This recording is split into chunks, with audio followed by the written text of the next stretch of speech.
오늘 하나님 말씀은 유다서입니다. 유다서 1장 3, 4절. 요한계시록 바로 앞에 있는 성경이죠. 유다서 3절과 4절을 읽도록 하겠습니다. 다 찾으셔서 한 목소리를 읽어보십시다. 3절과 4절입니다. 시작. 사랑하는 자들아, 우리가 일반으로 받은 구원에 관하여 내가 너희에게 편지하려는 생각이 간절하던 차에 성도에게 단번에 주신 믿음의 도를 위하여 힘써 싸우라는 편지로 너희를 권하여야 할 필요를 느꼈노니 이는 가만히 들어온 사람 몇이 있습니다. 그들은 옛적부터 이 판결을 받기로 미리 기록된 자니 경건하지 아니하여 우리 하나님의 은혜를 도리어 방탕한 것으로 바꾸고 홀로 하나이신 주제 곧 우리 주 예수 그리스도를 부인하는 자니라. 아멘. 이 말씀의 은혜가 되시기를 바랍니다. 설 연휴 잘 보내고 계십니까? 내일까지 이제 그 연휴로 되어 있는데 해외로 휴가 떠나신 가족도 있겠네요. 우리 구미새교회 온라인 예배는 여러분 계신 곳 어디든지 찾아갑니다. 여러분이 어디에 있든지 예배를 놓치지 마시기를 바랍니다. 오늘 하나님은 여러분의 예배를 기다리고 계십니다. 여러분이 사모하는 것보다 어쩌면 더 간절히 여러분을 기다리고 계시는지도 모르겠습니다.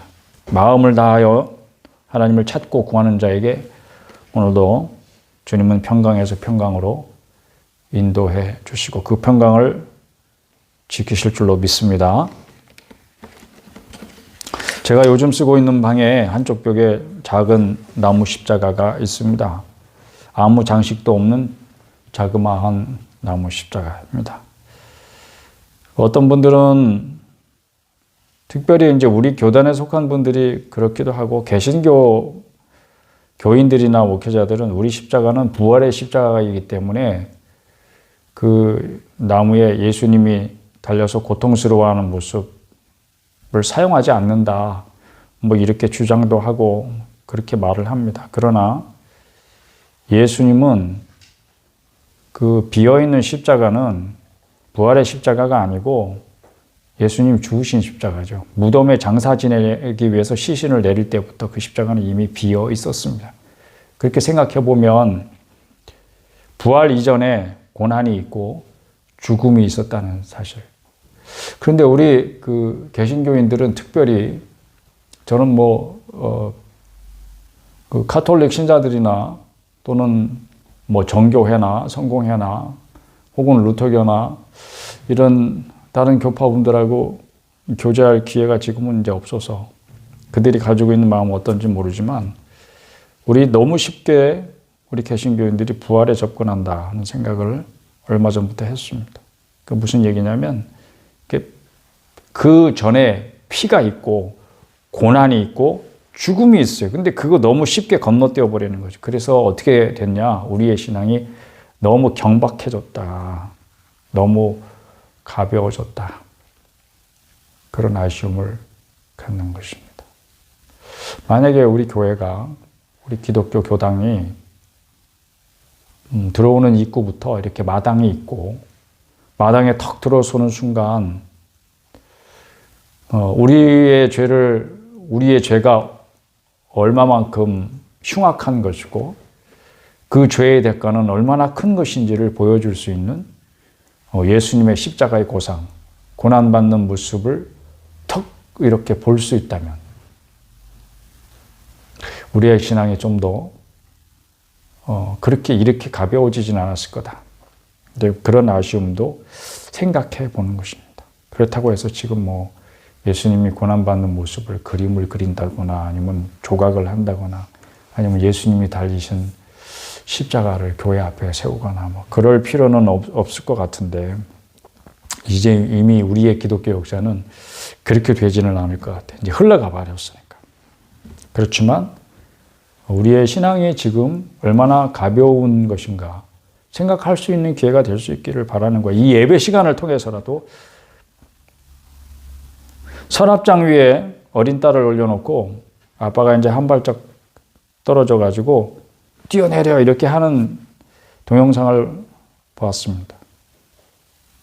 아기가 이제 서랍장 위에서 바로 못 뛰어내리고 이렇게 주저하는 모습을 보니까 아, 그 아기도 이미 세상에 태어나서 두려움을 알아버렸다 이런 생각을 합니다.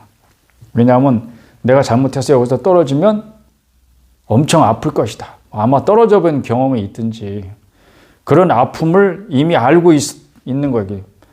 그러니까 뭔가 야, 내가 여기 잘못되구나 아니면 내가 몸을 날렸는데 아빠가 받아주는 척하고 날 떨어뜨리면 엄청 아프겠지 뭐 이런 생각이 머리를 굴릴 수도 있겠죠. 공포를 이기고 공중으로 몸을 이렇게 확 날리게 만드는 건 뭡니까? 아빠에 대한 신뢰죠. 안전띠는 없고 보호장비도 없어요. 헬멧도 안 쓰고 있습니다. 아무것도 뭐 자기를 보호할 수 있는 장치가 아무것도 없어요. 그렇지만 믿고 몸을 공중으로 날리는 거야. 뛰어내리는 거예요. 그러면 아빠가 안전하게 품에 안아주시는 거죠. 그 아기에 있어서 아빠에 대한 믿음은 실제입니다. 실제. 아빠와 아기 사이에 보이지는 않지만 분명히 연결되어 있는 신뢰의 끈이 있습니다. 하나님의 자녀인 나와 하나님 아빠 사이에도 연결된 신뢰의 끈이 있습니다. 보이지 않지만 실제한단 말이죠. 그런 실제. 그러니까 우리가 보이지 않지만 존재하는 어떤 것들을 우리가 그걸 믿음으로 있다고 인정하고 살잖아요. 그게 믿음이잖아요, 여러분.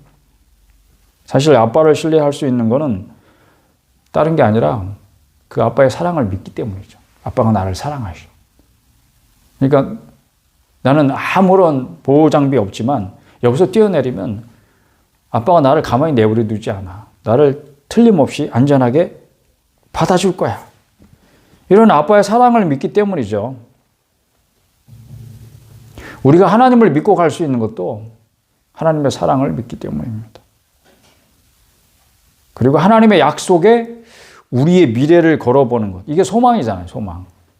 우리가 어떤 미래에 대한 소망을 가지고 오늘 우리의 어떤 고난과 우리의 믿음을 흔드는 그런 것에도 우리의 마음을 굳게 하고 하나님께로 계속 우리의 믿음을 두고 하나님 우리에게 주신 약속이 이루어질 것을 믿는 그런 소망을 가지고 앞으로 계속 가는 거죠. 그것도 하나님이 우리를 사랑하신다는 사실을 믿기 때문입니다. 그걸 이제 알고 가는 거잖아요. 그래서 믿음, 소망, 사랑 이 세 가지는 항상 있을 것인데 그 중에 제일은 뭐라고요? 예, 사랑. 뭐 그런 거 아닙니까, 여러분? 사랑이 제일이다 하니까 사랑이 근본이라는 거죠. 사랑에서 믿음도 나오고 사랑에서 소망도 나오고 그 믿음도 소망도 하나님의 사랑이 있기 때문에 결국 헛된 것이 아니고 공상이 아니고 소설이 아니고 실제다 이거죠. 제가 그런 얘기 했습니다. 뭐 믿음, 소망, 사랑 이런 얘기 눈에 보이는 것입니까? 눈에 안 보이죠. 그렇지만 실제 있다는 것을 우리 중에 부인하는 사람도 있습니까? 그러니까 믿는 사람이다 아니다 그것도 다 떠나서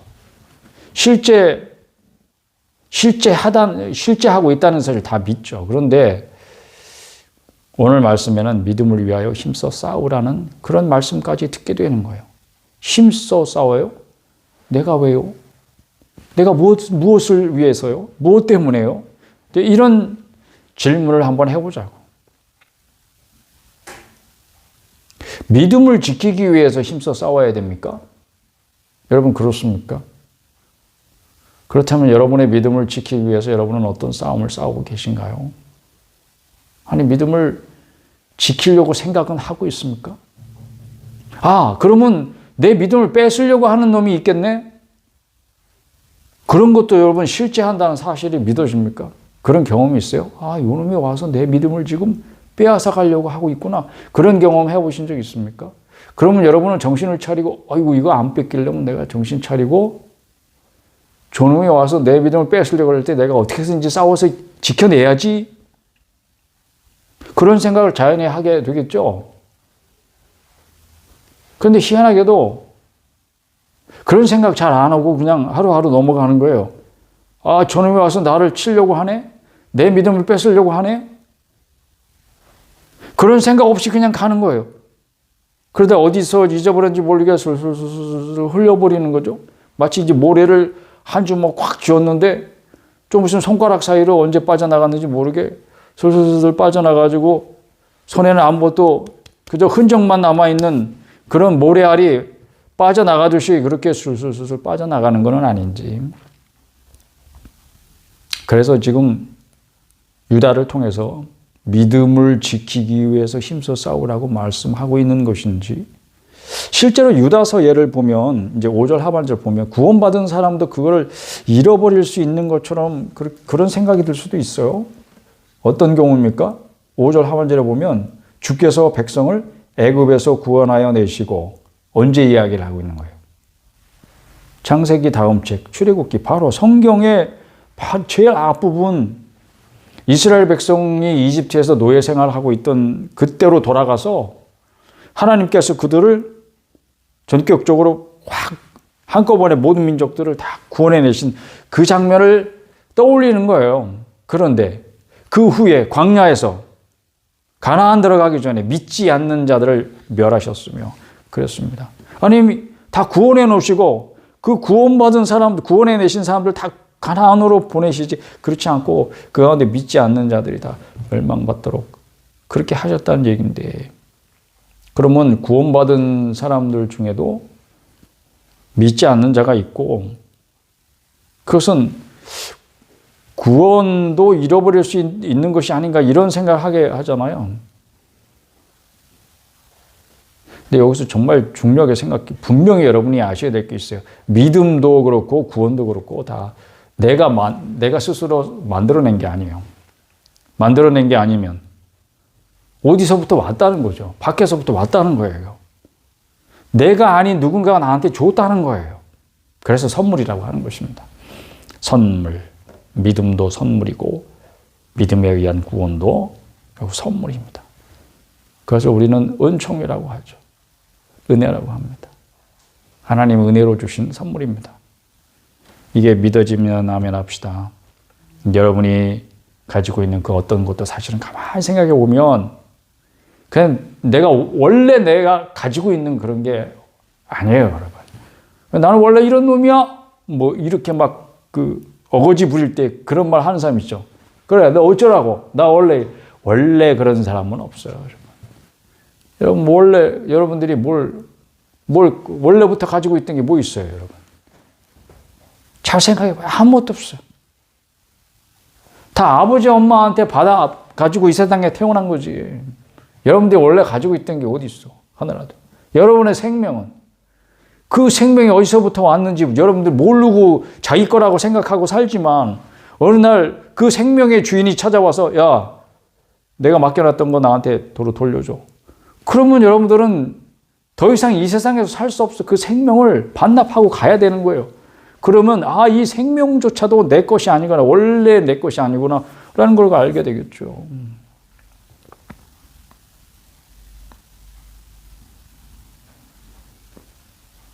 어제 설날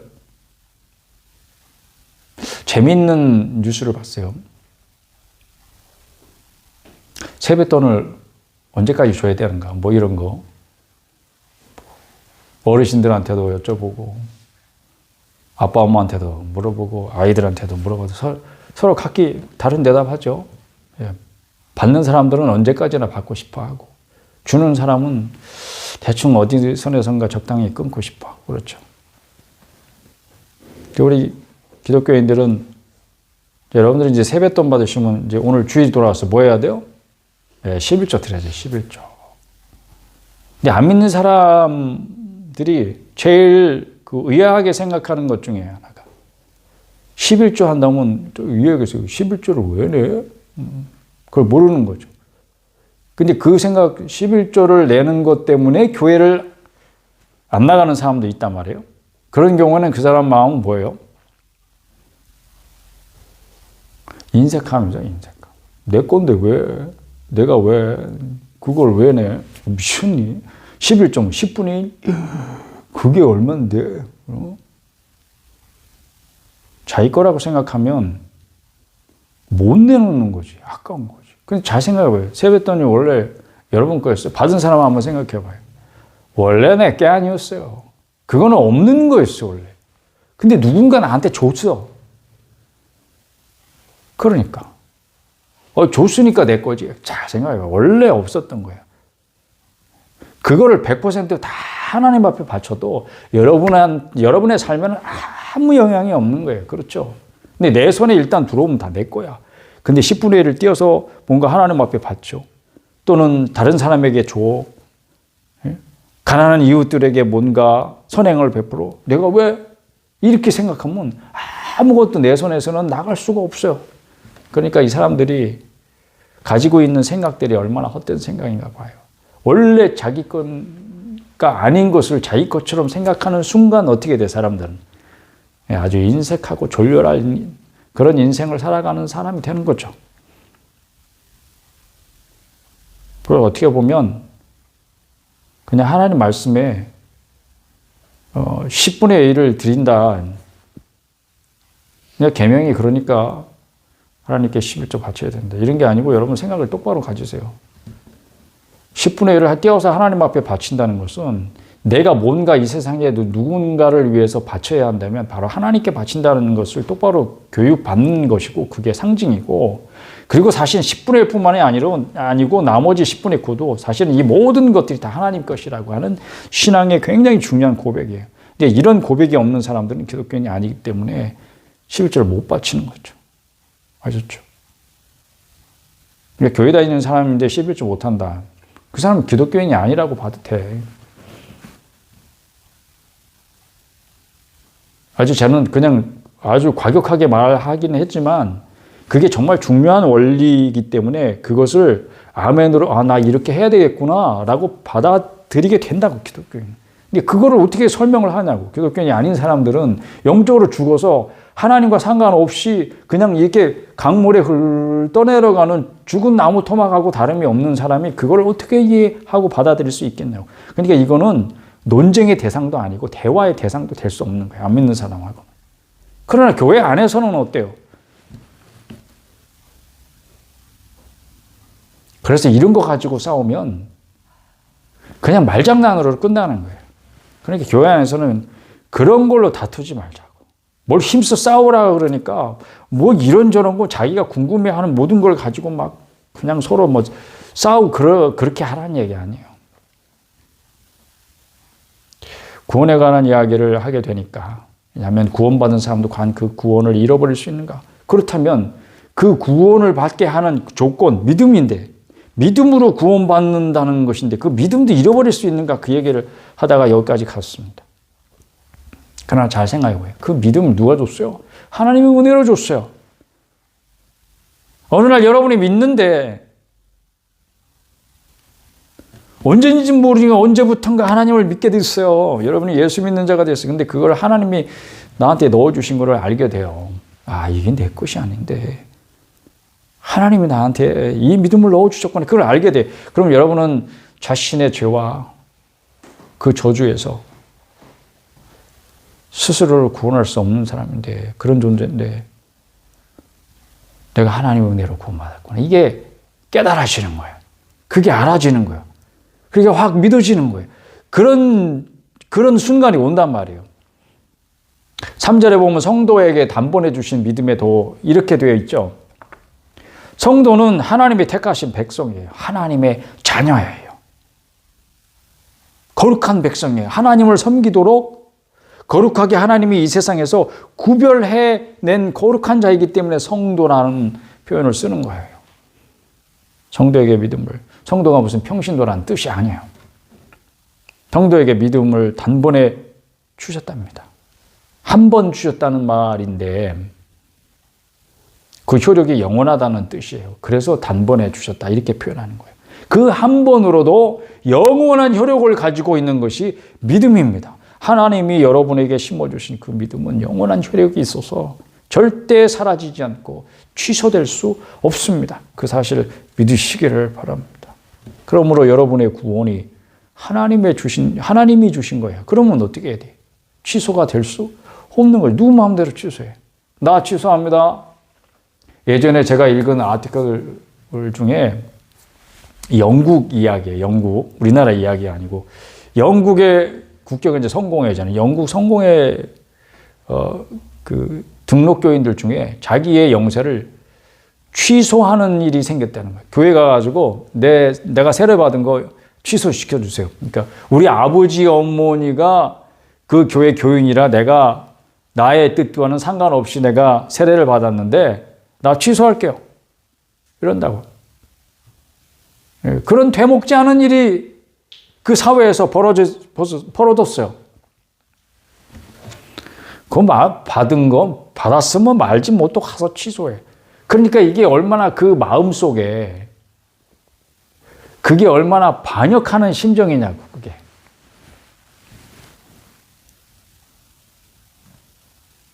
사람이 그렇단 말이에요. 이제 좀 전에 왜 그렇게 반역하는가에 대해서 이야기를 잠깐 할 거예요. 근데 그렇다고 해가지고 그 사람의 구원이 취소될 수 있는 것인가?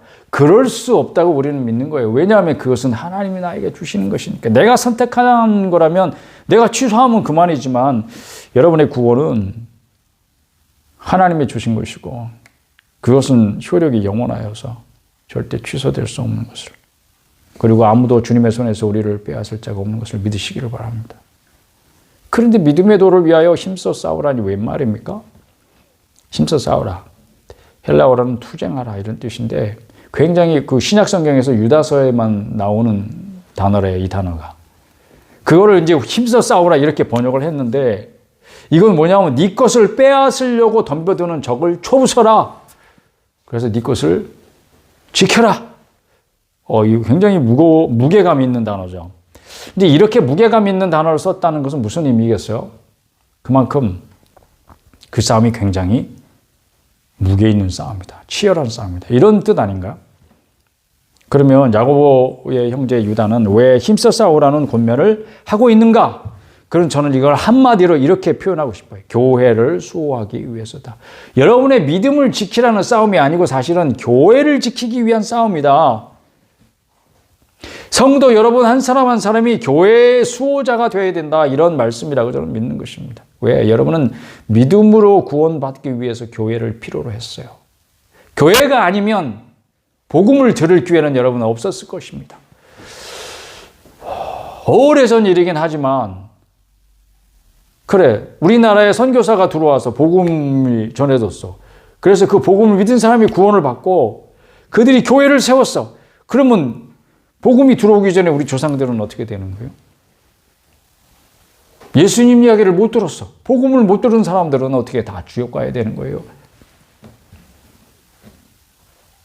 그렇죠. 그러면 우린 모르죠. 그러면 여러분의 조상들이 예수를 안 믿고 예수를 안 믿으면 다 지옥 갈 수밖에 없는 거라면 그 이유 때문에 여러분이 예수를 안 믿는다고? 우리 조상들도 다 지옥 갔는데 내가 어떻게 천국에 가나? 뭐 조상들이 그렇게 여러분에게 정말 소중한 존재예요, 여러분. 뭐 그런 이야기도 오래전에 한 적이 있습니다. 다 의미 없는 질문이죠. 의미 있는 질문을 해봐요, 여러분. 여러분이 믿음으로 구원받기 위해서 이 세상에 교회가 존재했어요. 그리고 교회 존재 때문에 여러분이 구원에 이르게 되었습니다. 그러면요, 그 다음에는, 구원받은 다음에는, 여러분, 난 성도에게 이 복음을 전하는 거예요. 이 말씀을 전하는 거예요. 구도자들 되신 분들도 잘 들어보세요. 이제 여러분의 믿음을 수호하기 위해서 교회가 여러분을 필요로 하고 있다는 사실을 알아야 됩니다. 힘써 싸우라는 말, 조금 전에도 제가 언급을 했지만 오해하시면 안 돼. 어떤 교리를 가지고 내가 믿는 어떤 교리를 가지고 변증을 하기 위해서 입씨름하라는 뜻이 아니에요. 힘써 싸운다는 게. 요새 의사들이 우리나라에서는 의대 정원 확대 방침에 반대하면서 뭐 투쟁한다 그러는데 투쟁하면 얼른 우리가 무슨 생각해요? 머리띠 두르고 주먹 치고 성명 발표하고 데모하고 몰려들고 막 모여서 실력 행사하고 이런 거 하라는 게 아니에요. 힘써 싸우라는 말은. 그럼 어떻게 해야 돼요? 여러분이 성도야.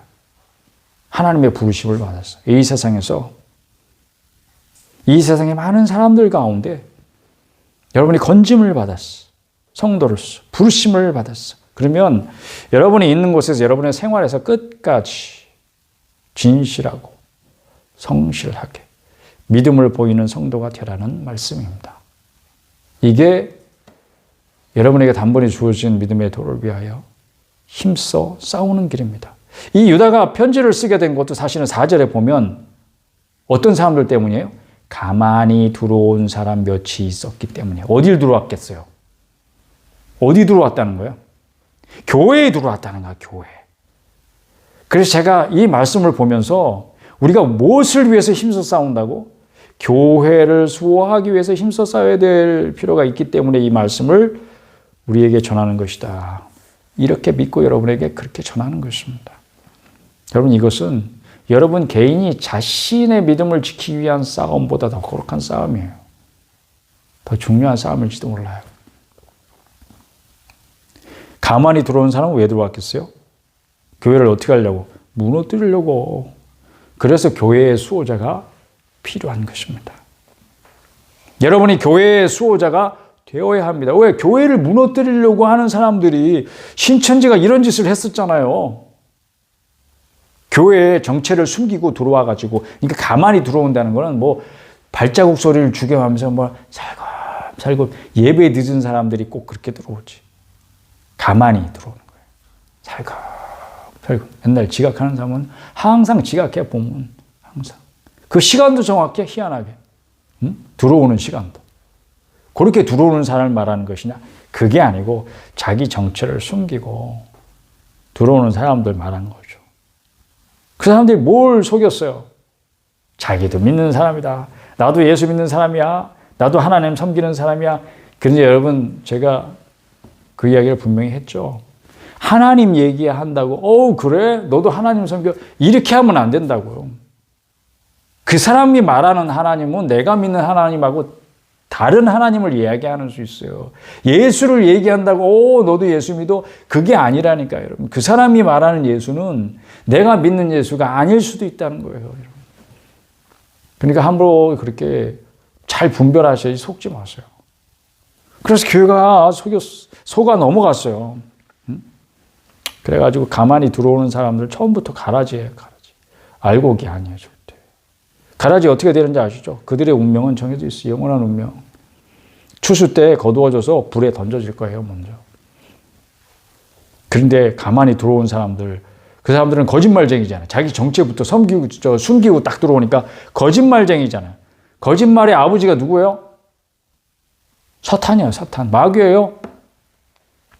그 마귀가 저기들 아버지예요. 그러니까 하나님께 속한 자가 아니라 이 사람들은 다 마귀에게 속한 자들이에요. 근데 왜 교회를 무너뜨리려고 합니까? 이제 그 얘기하는 거 좀 전에 제가 말씀드렸던 거. 왜 내가 와가지고 나 세례 받은 거 취소해 주세요. 교회에 그저 명부 있는 거 그것도 싫어가지고 내 이름 지어줘요, 빨리. 호적을 파주세요, 스스로. 교적을 파주세요. 뭐 이렇게까지 하는가, 왜? 후퇴요. 왜? 하나님의 말씀이 분명한데 그걸 그냥 이렇게 반역을 하고자 하는가, 드러내놓고. 그러면서 그렇게 반역하는 사람들이 옳은 일이라고 오히려 박수를 쳐주고 오히려 자랑하고 그러는가. 그게 분명히 죄인데. 왜 그래요? 하나님의 진리는 항상 그 사람들의 죄를 공격하기 때문이에요. 너는 죄인이야.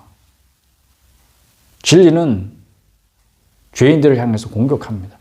뭘 공격하냐면 그 죄를 드러내는 거예요, 죄. 그리고 그들이 가라진 것을 폭로하기 때문에 그게 쉬운 거죠. 죄인들이 너 죄인이야 그러면 그래 맞아 하하호 좋아하는 사람 봤어요?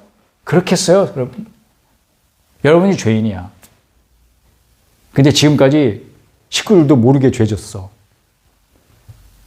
근데 그 죄가 탄로나면 아이고 이제 내 죄를 알아보시네. 그리고 좋아하겠어요?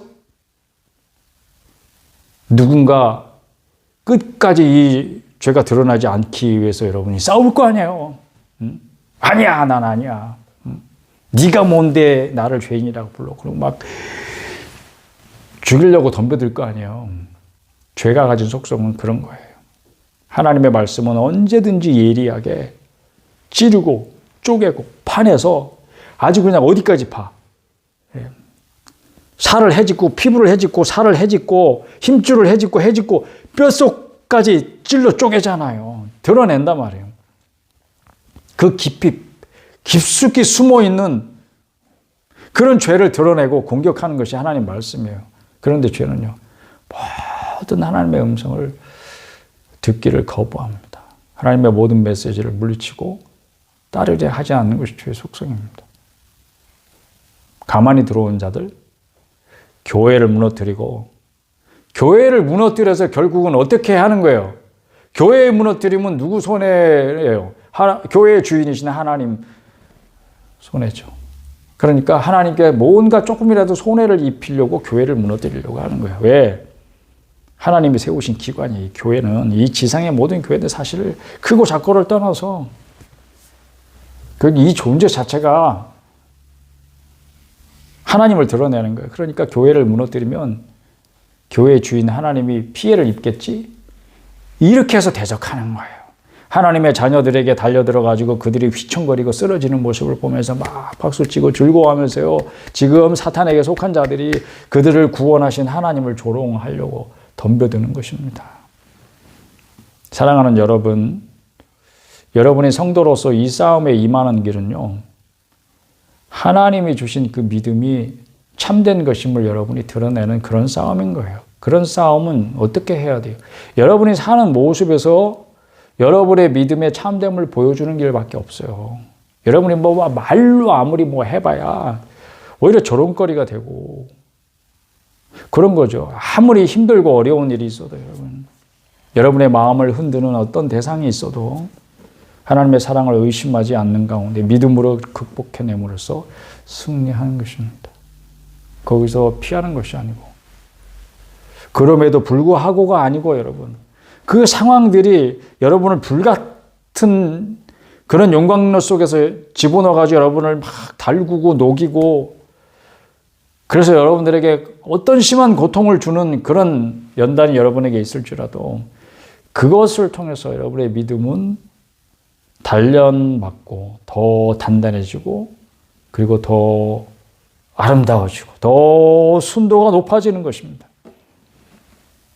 당신을 보니 하나님이 진짜 계시긴 계시는 모양이야. 이런 말을 설사 믿음의 도에 굴복하지 않는 사람조차도 할 수 있도록 하나님 앞에서 믿음으로 살아드리는 것입니다. 그것이 교회의 수호자인 여러분이 성도로서 가져야 될 삶의 태도인 것입니다. 오늘 그거를 주께서 말씀하고 있는 거예요. 지금 우리 사회는 교회의 수호자이신 여러분이 믿음의 도를 위해서 힘써 싸워야 될 정도로 위기적인 상황이라고 봐요. 왜냐하면 교회를 흔들고 교회가 지금 어떻다느니 교인들이 지금 줄어들고 있다느니 예배가 회복되지 않고 있다느니 초대교회로 돌아가야 된다느니, 여러분 돌아가지 않아요.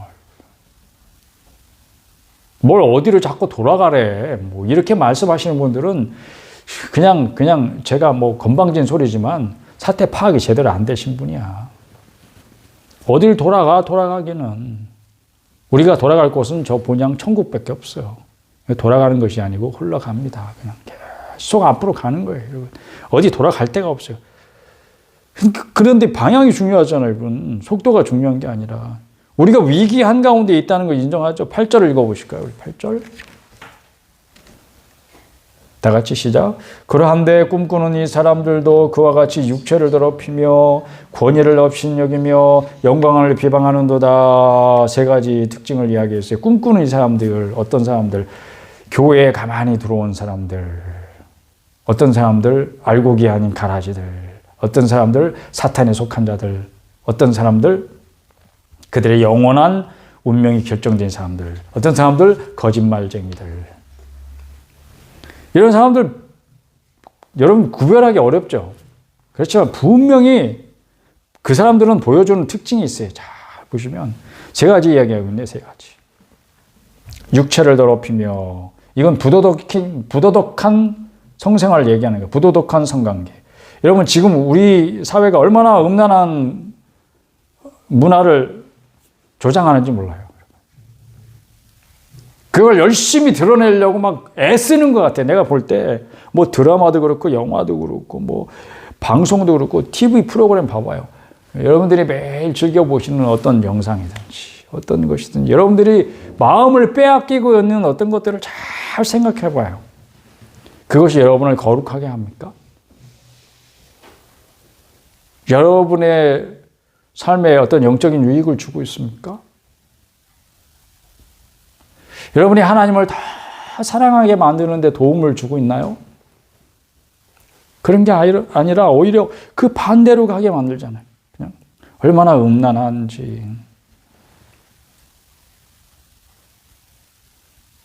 그걸 말하는 거예요. 육체를 더럽힌다. 근데 이게 봐봐요. 육체를 더럽히는 게 얼마나 이게 정말 우리 기독교인들한테는 경계해야 될 건지. 여러분의 육체를 더럽힌다. 몸을 더럽힌다. 여러분 성도의 몸은 뭐예요? 성령의 전이에요. 성령의 전. 하나님의 거하시는 성전이라고.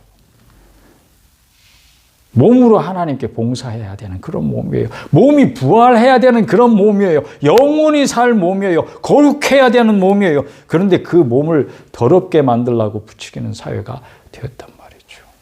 요새는 제가 다른 어떤 때보다도 기도에 집중하는 시간들 참 많이 가서 감사한데 어떤 기도까지 드리고 있냐면 하나님 우리나라는 술을 구하기가 어려운 나라가 되게 해주세요. 아니 눈만 돌리면 막 얼마나 쉽게 술을 살 수 있는지 여러분 한번 보세요. TV 광고도 뭐 늦은 시간에 술 광고 나오잖아요. 술 광고 하지 않는 나라가 되게 해주세요. 막 이렇게까지 기도해.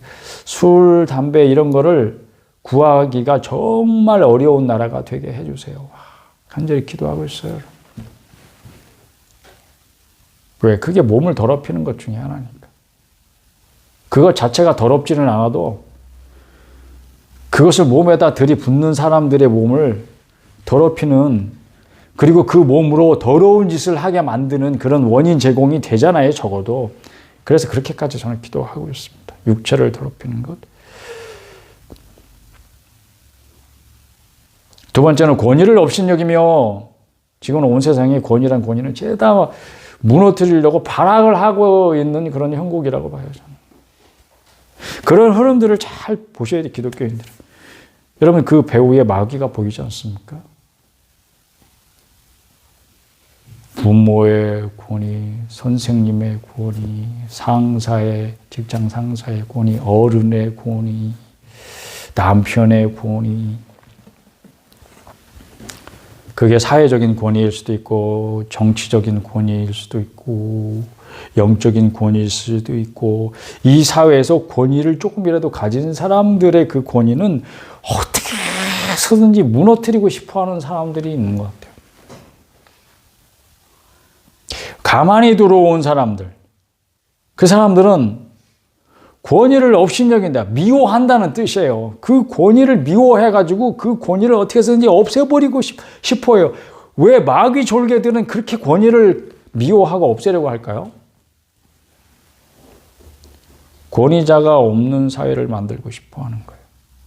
왜냐하면 권위가 무너지면 도덕이 붕괴되니까. 도덕이 뭐예요? 하나님의 계명이에요. 반드시 지키고 살아야 생명의 안전을 보장하고 그 생명을 지킬 수 있는 가정과 사회, 국가가 잘 지켜질 수 있는 그런 사회가 되고 나라가 되고 가정이 되는 거예요. 근데 그걸 붕괴하면 어떻게 돼요? 가정이 무너지는 거죠. 사회가 망가지는 거죠. 나라가 망하는 거죠. 어디까지 갑니까? 그 정도로 끝나는 게 아니라 이제 하나님의 말씀의 권위를 부인하는 데까지 나가도록 만들고 싶은 거예요. 마귀 졸개들은. 또요. 권위가 없으면 하나님 자체를 부인하는 데까지 가게 된다니까. 왜? 하나님은 모든 권위의 근원이시니까. 영적인 권위의 근원도 하나님이고 정치적인 권위의 근원도 하나님이에요. 왜? 어떤 정치적으로 권세를 가진 자 하나님이 세우시니까. 우리는 그걸 믿어요. 우리는 성경에 분명히 그걸 봐요. 한 나라가 세워지기도 하고 멸망하기도 하고. 왕이 되기도 하고 왕에서 물러가기도 하고 그런 모든 권위도 하나님께서 허락하시지 않으면 되는 법이 없어요. 그게 우리의 믿음이니까. 결국 그런 권위를 부정하면 하나님의 권위도 부정하는 데 이르게 되니까 마귀 졸개들은 어떻게 해서든지 우리가 가지고 있는 권위가 조금이라도 있는 사람들을 공격해가지고 허물어뜨리려고 해요. 그 권위를. 세 번째는 영광을 비방하는도다. 그런데 비방이란 말은 모독한다는 뜻이에요. 그 영광은 뭐예요? 결국 그 영광의 근원도 또한 하나님의 영광이에요. 성도들이 가지고 있는 영광은 뭐죠? 장래의 소망과 관련된 영광이잖아요. 영광의 면류관을 우리는 소망 중에 바라고 기대해요. 근데 영광을, 그런 성도가 가지고 있는 영광을 모독해. 아이고, 그게 무슨 아무것도 아닌 것처럼 이야기해. 그러니까 우리의 소망을 허물어뜨리려고 하는 거죠. 영광의 하나님의 나라, 영광의 보좌, 세상은요, 하나님께 대하여 얼마나 무지한 비방을 늘어놓습니까? 그래서 우리가 가지고 있는 믿음을 어떻게 해서든지 좀 흠집을 내려고 하는 거예요. 교회를 흠집을 내려고 하는 거예요. 근데 거기에 당해서 부안해동하는 사람, 거기에 같이 어울리는 사람들이 있어요. 참 안타까운 일이죠. 하나님의 이름은 또 얼마나 망령되게 사용하고 있는지, 천국에 대해서는 또 얼마나 조롱 섞인 농담으로 그렇게 즐거워하는지. 마치 성도들이 우리가 뭔가 믿음으로 그리잖아요, 세상을. 장차 우리에게 있을 그 영광된 천국의 소유, 그 상속, 우리가 받게 될 그 아름다운 기업, 이걸 믿음으로 그리고 있는데 그것이 헛된 것이냐. 오히려 세상은 죄악과 폭력과 음란과 부패로 점점 더 어두워져 가고 있지 않습니까? 마귀는 점점 발악을 하고 있고, 사람이 사람을 믿을 수 없는 사회가 되어가고 있는 것 같습니다. 우리 사회가 우리에게 심어주는 인간관계에 관한 메시지는 모두 거짓되고 왜곡된 것입니다. 사랑도 마치 남녀 간의 사랑이 전부인 것처럼 그 사랑도 얼마나 막장으로 가는지, 얼마나 왜곡되고 거짓된 것인지. 그렇게 인간관계에 관한 이 세상이 주는 메시지가 다 그래요. 왜 그럴까요? 결국 어디까지 갑니까? 하나님과 사람 사이의 관계까지도 왜곡되게 만들려고 하는 것이 목적입니다. 누가 이런 짓 하겠어요? 하나님의 원수가 하는 거죠. 하나님의 원수. 마귀죠. 성도 여러분, 이 사실을 부디 분별할 수 있기를 바랍니다. 여러분, 자신의 믿음을 지키기 위해서뿐만이 아니고 하나님의 영광을 위해서, 교회를 수호하기 위한 싸움을 힘써 싸우시기를 바랍니다. 하나님의 도우심으로 최후 승리를 얻기까지 싸움을 멈추지 마시기를 바랍니다.